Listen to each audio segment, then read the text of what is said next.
So this will be my latest batch of LD pickups for really the past month of April, and some really interesting titles in here, and I wanted to go ahead and get a video out just kind of going through and documenting them. So without further ado, off to Laserland.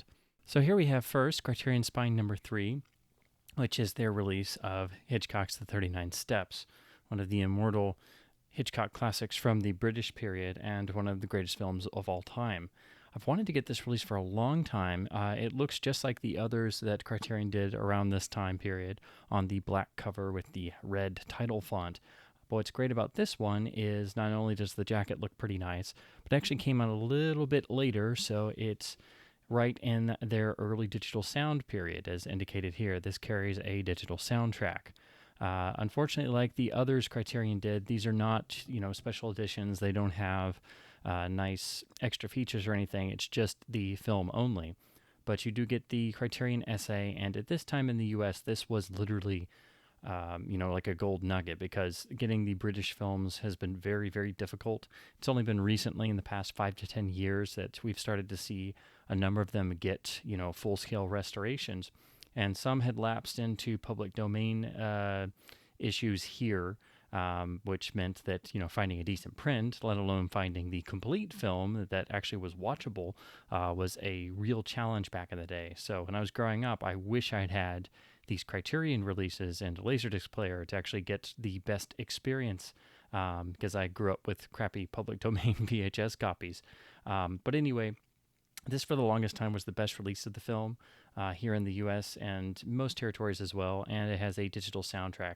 And I'm interested to check out the transfer. I'm sure it's probably going to have a bit more wear and tear for sure than the first Criterion DVD did. And that, of course, added the lovely commentary and such. But this was the first great step forward for this film on Laserdisc and home video, really. And I'm really happy to have another checked off on my Criterion Hitchcocks.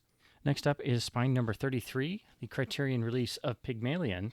What's great about this is you can see they've already transitioned over into having, a fancier backdrop. So it's not just a plain solid color, it's this sort of silk fabric pattern, I guess, to suggest perhaps a fancy dress or something.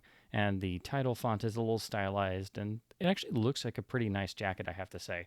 I like the usage of green with the standard Criterion black and then the black and white still choice. So for this style of jacket release, I think this is a nice step forward, and it has a nice look to it.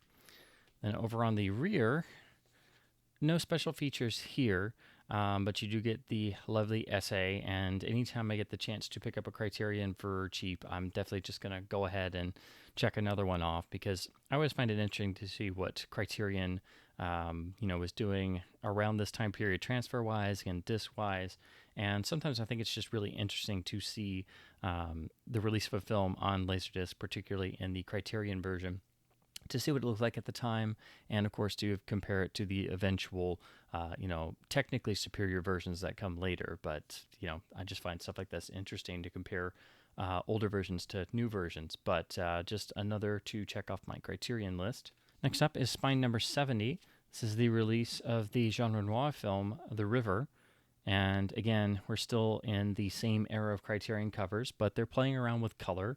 And it is it's a striking jacket because of the color usage, and you have the white Criterion banner with the red letters. And I like the still they chose, but sometimes with jackets like this, it kind of makes the background look a little blank or bland in comparison. So of course eventually they would transition to just having the image fill the whole jacket, or they got a lot fancier later on. But I have to say, I like the color choices and such. It just, this particular jacket kind of makes the front image look a little on the small side.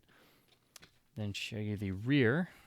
Again, you get the lovely essay, and this does have the original mono track. It is digitally encoded, so you get PCM. It's very easy to buy earlier Criterion discs and not realize they don't have a digital soundtrack, so it's always good to look for this little moniker on the back hidden somewhere. And they didn't always put that on there because it's not on the Pygmalion jacket, but that one I'm pretty sure does have digital sound as well. But this one does, and it does have the little moniker. So no extras here, just the usual lovely Criterion essay, but it's a more difficult title to find, actually. Definitely has a bit higher values on the LDDB and other places. So anytime I can check up a Criterion, particularly a harder to find one, I'm definitely game for it. Next up is Spine 118. This is one I've wanted for a while. This is the full CAV Special Edition box set of Silverado, the Western directed by Lawrence Kasdan. And it's in the typical Criterion box. It's a really nice looking jacket. But of course, if you were to pick up the CLV version, it's just a standard non box release. Now, to flip over to the back, even though this is a box set special edition, it's not really super loaded with special features, but what are here feature-wise is actually, it's got some interesting choices. So first of all, it's credited as an exclusive transfer supervised by the film cinematographer. So this may have been different to the Sony Columbia ones at the time, which I think were mostly pan and scan. They did eventually make a widescreen one much later in the 90s, but I think it's DADC, of course, which means it's prone to having some rot on it. I'd like to check that out. I've wanted to see this film on Laserdisc for a while just to see what it looked like. It does carry the original Dolby Stereo encoded soundtrack, which is digitally encoded as PCM here, so you get the film's original mix, which hasn't carried over to a lot of the later releases. And then the other extras you get, really interesting. They call it Evolution of a Teaser Trailer, but it's various attempts at making the first trailer for the film, and then they show you the actual trailer they came up with. So it's a cool idea to kind of show the development of the marketing campaign at the time, which, during the Laserdisc era especially, that's not something you would really get. So I don't think anybody really talked about that stuff. Eventually, they started adding trailers and teasers to big LD box sets in like the 90s, but for this coming out in the late 80s, that's really interesting. And then you have some interview pieces with various members of the cast and crew that are tucked away in the supplemental section here. And of course, the film is presented in full CAV, so it breaks onto right onto 6 sides, and then the rest of side 6 are all of the supplementals, so the trailer gallery and the interview gallery that I mentioned, plus various text stills and things. So if you want this film on Laserdisc and you want the best version, it's going to be this one for the extras and the packaging. But of course, it's very much possible the later Columbia issue from about 95 or so might have a technically better transfer and pressing because it's several years down the road. But of course, being a DADC disc, it is prone to getting laser rot, whereas this, you don't have that problem, and you get the nice Criterion SA and a nice box set and these lovely extras. So I'm very happy to finally have gotten this. It's a lot more common to get the CLV version, which of course has the same cinematographer approved transfer and everything, but you lose all of the extras and such. And I'm always like, well, if I'm going to get the Criterion, I'd prefer to get the box set or the CAV version with the extras and not get the movie-only version. So if I'm given the chance, or I know there's a better version out there, I try to hold out and get the box set or CAV version at a decent price. Now, next up are some horror finds. This one was a real surprise. It's quite uncommon, but it's one of the lovely releases from the Hammer collection that was done by Elite Entertainment and Anchor Bay before they started putting them out on DVD. So this is their release of the fantastic film Quatermass in the Pit, which is the third and pretty much final of the Hammer Quatermass films. You had the Quatermass Experiment, and then Quatermass 2, and then this film. All are really underrated and really fantastic. Science fiction themed films, although they are all really kind of different and distinct from one another. Of course, this was made a number of years after the first two in the 1960s. For this particular collection, Elite and Anchor Bay were making new transfers and I think mostly using interpositives and stuff, and generating extras and making commentaries and things. And then, because this was at the tail end of Laserdisc, they started doing DVD ports of these, and then they did more on DVD. So this was really the first prestigious release of Hammer horror films on any sort of format here in the U.S., because before that it was divided up by studios, and they were usually pan and scanned, old transfers, old prints and things, kind of washed out looking. So this was a real godsend in a lot of ways. And I myself got to see a lot of these films for the first time because I was able to rent some of these at various video stores before I was, buying discs a lot. But when I was growing up, I would see these, and they even had VHS versions as well. So some of them I rented on VHS and then eventually DVD. But LD was really where they were focusing and where they really got the ball rolling. So these are now, quite collectible. They're not exactly essential because there are later restorations. And for me personally, the one downside with these is a lot of them, they were doing brand new surround sound remixes. For example, this has a Dolby Surround and an AC3 track when the original film was only a mono mix. So I don't really go out of my way to pick these up. But if I do find them for cheap, I like to get them because the cover art is nice. They have these nice glossy jackets, and they're really uncommon. So anytime I stumble across one, I'll definitely pick it up. I just wish they had original audio on them. But I also think it's cool to see, when they were first making features for various special editions to get it in the original a format it was prepared for. And so the film is single disc CLV.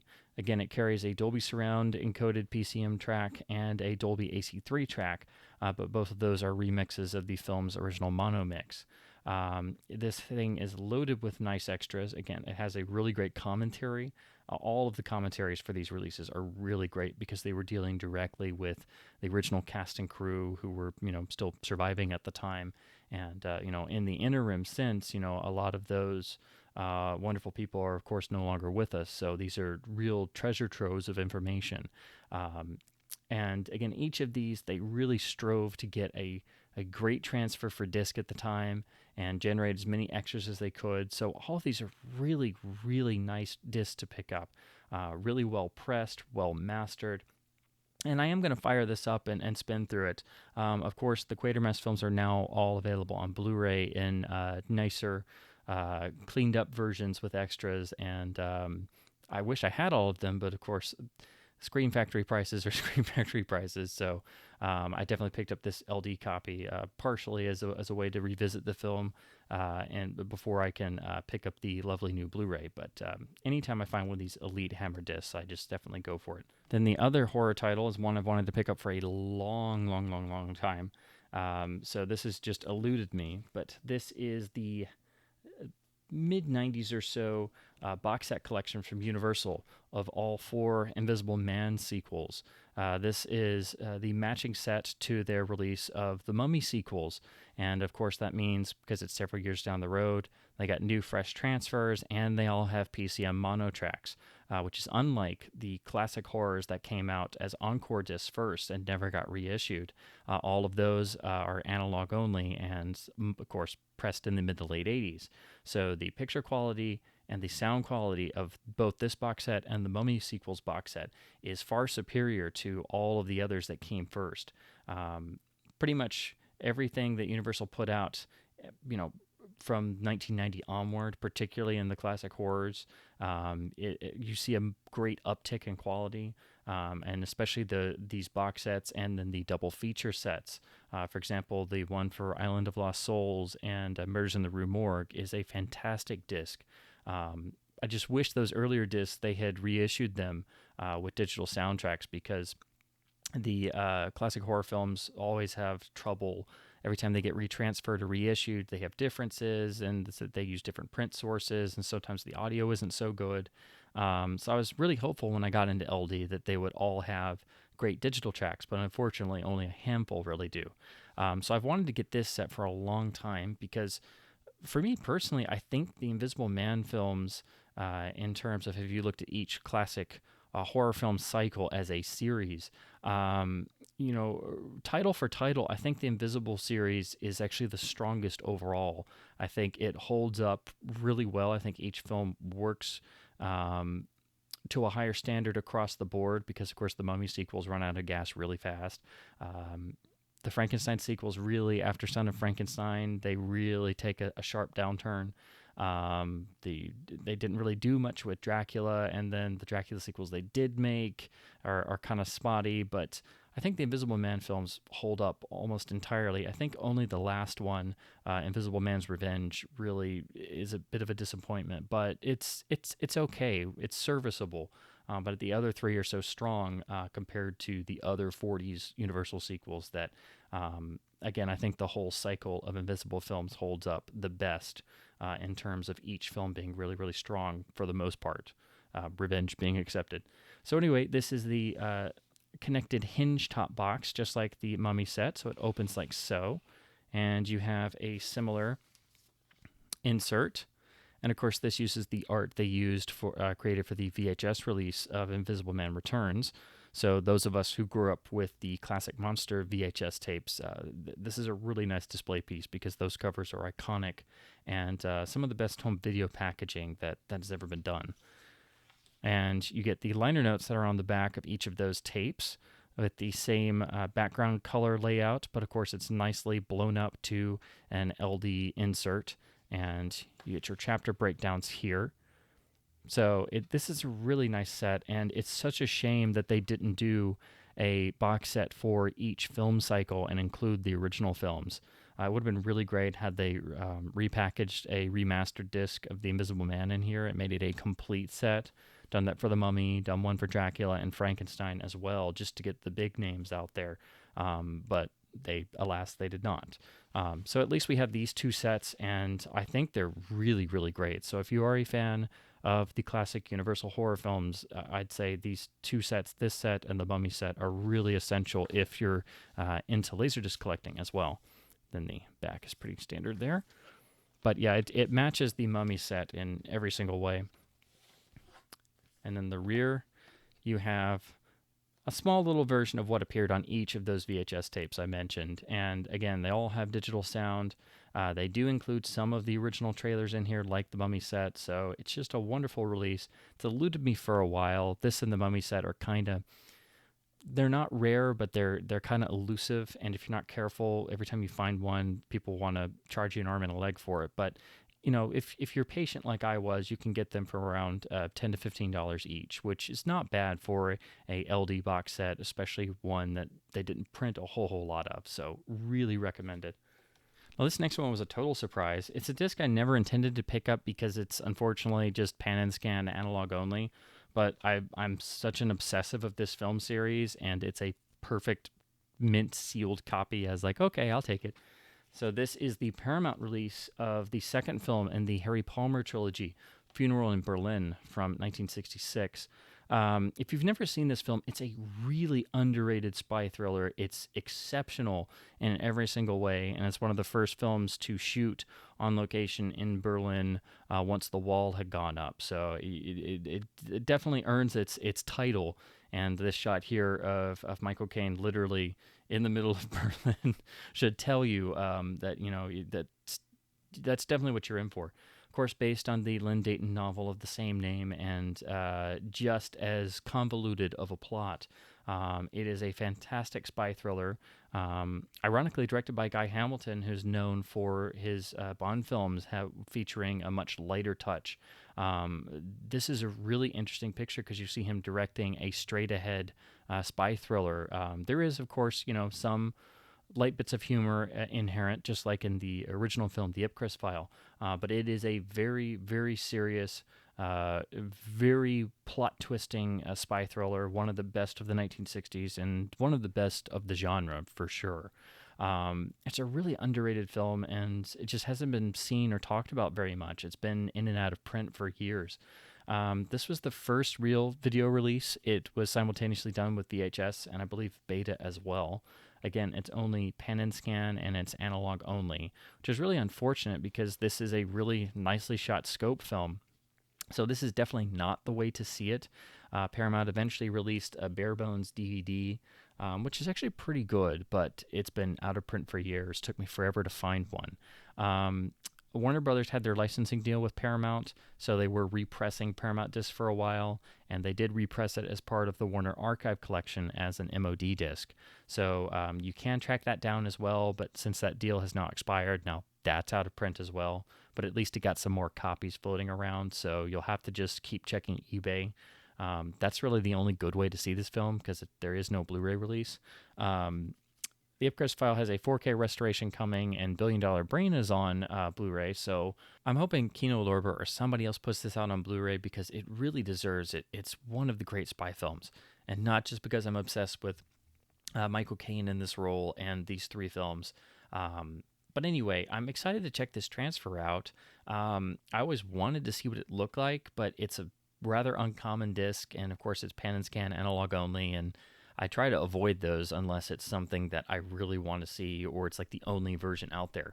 So, and it's still sealed, so hopefully there's no warpage. It looks pretty straight, but anytime you have a sealed LD, that can mean that the disc is, because it's been shrink wrapped for, 20, 30 years by now, that it's maybe had a little bit of warpage over time. So I try to avoid sealed discs, but this one was super cheap and in perfect shape, and I just want to check out the transfer. And it's just one of those that you get for cheap, and, at the worst, it's a frameable copy. At the best, you find some interesting transfer on it, and it's just another favorite you have on LD. This next one is another in the small handful of DTS titles that I've been picking up, and anytime I can find a DTS disc, it's rejoicing time because they're very rare and very highly prized. And this one is no exception. I bought it on a whim. It was very cheap, and I had no idea what I was setting myself in for because this thing is just astonishing. So this is the DTS release of The Long Kiss Goodnight. And the standard AC3 pressing is already an exceptional Laserdisc. This shares the same picture transfer. It's the same side breaks and everything, so it's identical. It's just the soundtrack is different. This LD, this transfer, is reference class. The detail, the color, everything is just fantastic. It's practically noise-free. There's no edge enhancement. There's no haloing. There's none of the issues that crop up even on late release LDs. It's easily in the top 10 or 15 best looking Laserdiscs I've ever come across. And that's just the standard AC3 version. The sound mix is exceptional for the time period, and it's really aggressive. You get that on the AC3. You even get it on the PCM Matrix version. But this DTS mix takes it to a whole other level. It's the same track, and if you put it side by side with the AC3 like I did, it just blows away the AC3 version. It's just so more impactful because, of course, the size of the DTS track is so much bigger. And, of course, you have to do a little volume matching between the two to make sure they're at the same level because DTS typically is several decibels louder. But the performance out of this is just astonishing. It's one of the best sounding Laserdiscs around. It's one of the best I've encountered. It's a really aggressive mix, extraordinarily well presented on here. So that combined with a top tier picture transfer makes this for me one of the best Laserdiscs I've ever encountered for picture and sound across the board. It is reference class for everything. It's got the same packaging as the standard release. It's a pretty nice jacket. It's got the same glossy cover. This has a little bit of wear and tear on the spine, but it definitely was worth the price I paid, which thankfully was not super expensive because these things can get like crazy expensive. But when they're $10 to $15 like this one was, that's much more reasonable than the $75, $85 price points these can hit, especially on eBay sales. If you don't have a copy of this film at all, please get one, even if you just get the AC3 disc. It's a super common disc. It's not expensive, but the picture transfer is so good you need a copy of this disc in your collection. If you can get the DTS version, definitely go for that because this thing will pack a wallop in your sound system. Of course, it's a mix from '96, so it's not going to compete with something from 2017, for example. But it's still really aggressive in the really nice way they used to do in the 90s. And again, this DTS version really takes it to another level. And again, the LD transfer is so good. I do have the DVD as well, and I compared it, and I do really prefer the LD transfer. It's that good.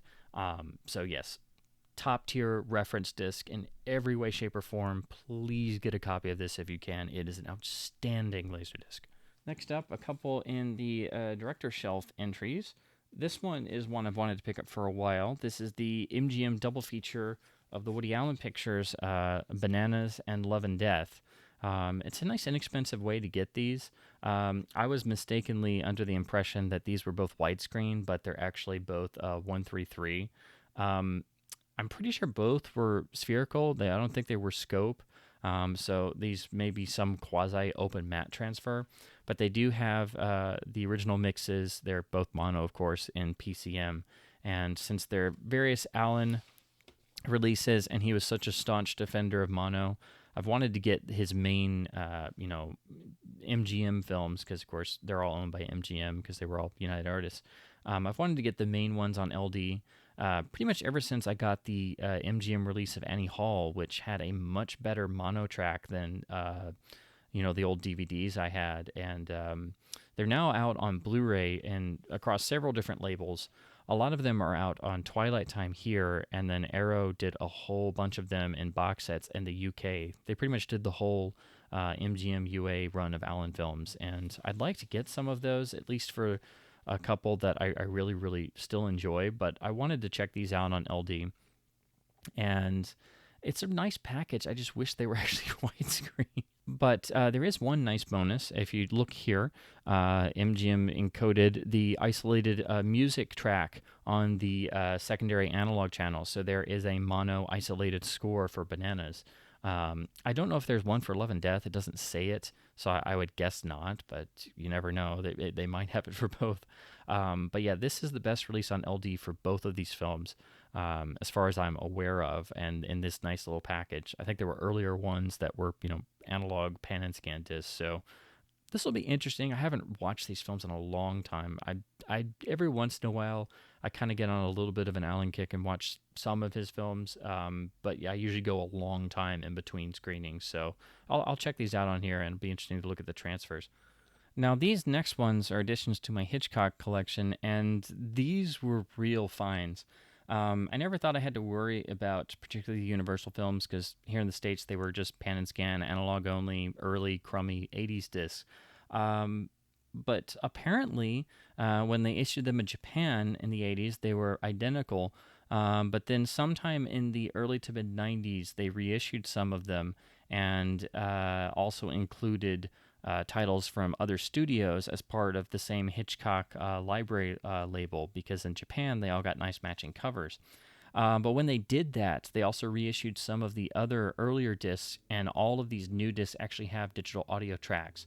So this is a complete surprise. It was a random eBay find, and I just happened to notice the logo on the picture and about fell out of my chair, because for some Hitchcock titles, the best versions of the original audio tracks are not that great, and so discovering any superior source is really helpful.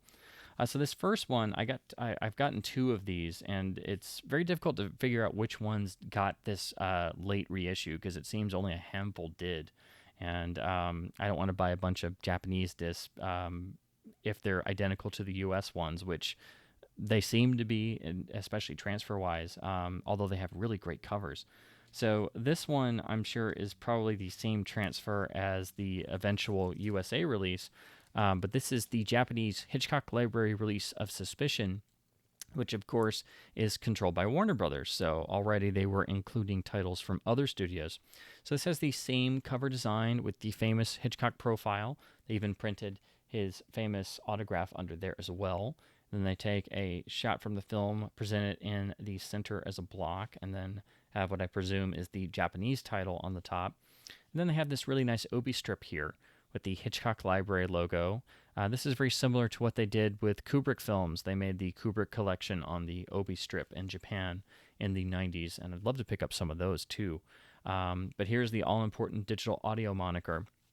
And on the back, you'll see it also credits digital audio here. It's a really nice jacket, and I'm interested to check out the transfer. I don't have the USA version of this because they had an early image one, and then they had a remastered one much later on, and I'm trying to find that more difficult to obtain one. And of course, I have the DVD, and the Warner Archive Blu-ray is the best version of the film around. But I'm interested to check this out and check out the PCM track. But I picked this up because it was cheap and it's from the same seller who had this next one, which is the one that freaked me out.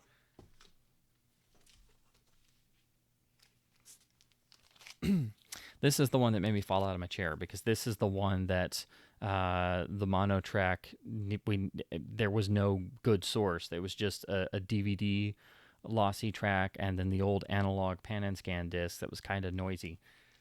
So this is the Japanese reissue of Vertigo, which seems to be from about perhaps 1994 or so. And if you look on the Obi, it doesn't have any mention of digital audio.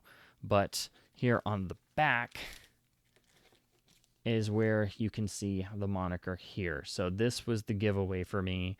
And even if it was incorrect, it was worth the chance because this was surprisingly not very expensive and I wasn't going to have to import it or anything. So I bought both from the same seller. And it is the same transfer as the 1980s Universal disc. It's maybe a bit noisier in picture quality, but if you put them side by side, but they otherwise look identical. But this thing does have that same mono track in PCM, and it sounds wonderful. It sounds so much clearer than the analog track, and I have compared it to what we have on DVD and Blu-ray, and it seems to be the same. So this has been a real find, finally getting that mono track in better quality. I'm trying to get some sort of audio capture setup going so I can finally capture some of these tracks, but this is the find for me of the past year or so in LDs. I had no idea this existed, and a lot of these listings on the Laserdisc database are not really fully accurate. Some don't have cover photos, and the information on the audio is not really very specific. So I'm still trying to find out which ones got these reissues. So if anybody has a bunch of these, definitely let me know if you have any that have a digital audio track, because this could be the way that I'm finally able to find better audio sources for a lot of the Universal films that really don't have great audio sources. But this has been the big one because all these successive remixes for the restorations, and of course the infamous 96 remix with all of the new overdone Foley effects. So it took us years to get the mono back on disc, and then they never really cleaned it up or restored it at all. So this is a real find. And then what's great about these is they have really awesome artwork. Even though it's printed in black and white, this is a beautiful shot of Scotty rescuing Madeline from jumping into the San Francisco Bay. And then here is a compilation shot. So here's the famous shot from The Nightmare, intersposed with 4 stills. And it's really well laid out. I wish these were in color, but them being in black and white does lend a certain quality to it, and they sort of have a high contrast gray tone to them to make them really kind of pop out some, and it's an incredible gatefold. It really is. And then they all come with this wonderful insert. So here you have the credits with the Hitchcock Library font there. And then here's all the other information, which of course is printed in Japanese, but well done, far above the absolute minimal effort that Universal put into these films here in the U.S. and still continue to do. And I love this little pencil sketch of what's apparently Hitchcock and Kim Novak there. That's just really, really cute. So I really enjoy these booklets too. So I really do hope to find more of these, particularly with the digital audio tracks. Next up is the lone music disc I picked up. This one's actually quite uncommon. It's from Pioneer Artists. That's the label they credit it as. This is one of the earliest Doors releases on LD, or video at all. So this is the Dance on Fire compilation, classic performances and greatest hits. Of course, with most early Doors video releases, the content has been reissued in various places, but usually broken up on different discs. But it does have a digital soundtrack, which I believe is a mix of mono and stereo. And there was an earlier release of this that is analog sound only, so it's harder to find this one with a digital soundtrack. But I have most of the other Doors-related LD releases, and I wanted to pick this one up to check out. to see if there's any differences and look at the transfer and such, because collecting the doors, you run into, there's a lot of differences between releases, and of course mastering differences, and then different performances or maybe edited on certain releases, different things like that. And of course you get this great art and this great jacket, and I just wanted to find this version with the digital track to compare it to my various other releases, and of course I had pretty much all the others. So I think I have most of them now. I think I'm missing perhaps maybe the LD of the Hollywood Bowl show, but of course that was restored, and the older releases are not the complete show like the modern one is. So I'm going to check this out too and compare it to other releases, but a nice find, really. Next up is another one of these lovely Republic anniversary releases. This is for the John Wayne film Flying Tigers, the collector's edition for the 50th anniversary of the film. And this is actually one I have not seen yet. It's also not in any, it's not in the John Wayne RKO box set that I have. It's not in any of the other ones, so I guess Republic just decided to do this on its own as a special edition. You do get this lovely gatefold, but in terms of the specialness, you get the packaging, you get the lovely black, white, and gold font and such like the other Republic releases, but the film itself is just a single CLV disc. And I think there is an insert here. You get this reproduction of the original lobby card. At least that's all that's included in this particular copy. I don't know if it had like a full-on booklet perhaps, and it's just not with this copy. But, it's a slightly fancier packaging than a normal disc, which pretty much fits with the other Anniversary Republic box sets and such. And then here's the rear cover. Of course, it has digital mono in addition to analog mono, so I'm going to spin this up and, actually see this finally and check out the transfer. Republic transfers are usually pretty good, and I do like these slightly spiffier releases, but, it's pretty much just a spiffier package of a plain disc. So, but it does have a nice gatefold, so it was nice to check this off the list, and it's not super common, so it was a nice find. Well, this next one is one I've wanted to pick up for a while. This is the 1993 restored director's cut of A Streetcar Named Desire, and this was the first time on video you could get the full original version without the censor cuts made on the original release. So it brings back about 2.5, 3 minutes, if I'm remembering correctly, and this is a version that's been in print ever since, so the slightly censored version is kind of lost to time. And of course, this is the way you should see the film anyway. But this does have a PCM mono track, and I'm curious to check out the transfer. And since it's, later on in the 90s, it's the more modern Warner Brothers jacket. It's got lovely original art. It's nice and glossy, but of course, it's multiple discs shoved in thin cardboard. So it's got a little ring wear, some crumpled corners, and some seam and spine splits, but that's, pretty much par for the course with Warner jackets of this type. But this is the best version to pick up on Laserdisc if you want to see this film on LD. The earlier versions, of course, will be cut. They don't all have digital audio, and this was a brand new remastered transfer. It does include the original trailer, and I think that's pretty much it for... Oh, I'm sorry. It includes both the trailer and the reissue trailer. So those are your special features. That and getting the new restored 3-minute longer version of the film. So again, digital mono, original trailers, and finally getting the full complete version of the film. So this is the version of the film to own on Laserdisc.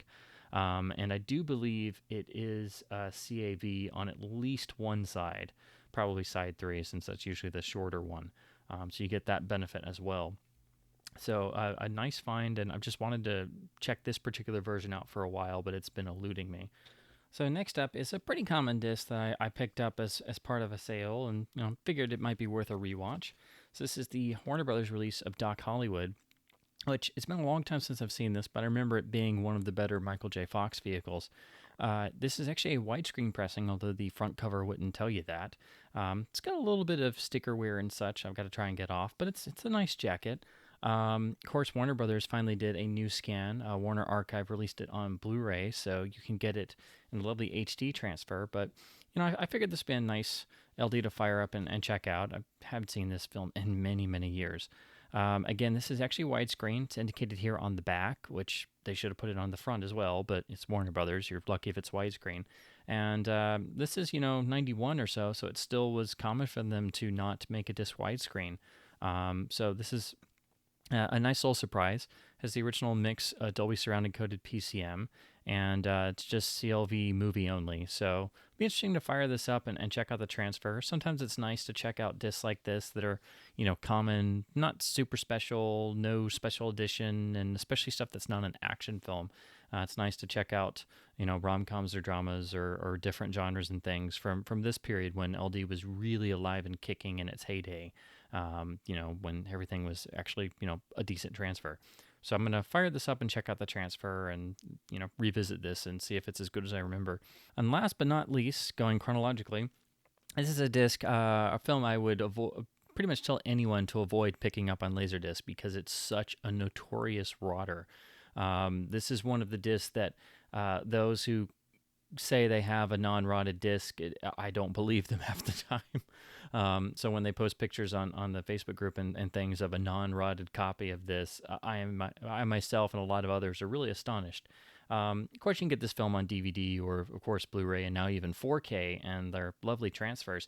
But it's interesting to check out on LD, and I always wanted to watch it on LD because I remember seeing this on VHS and television a million times growing up.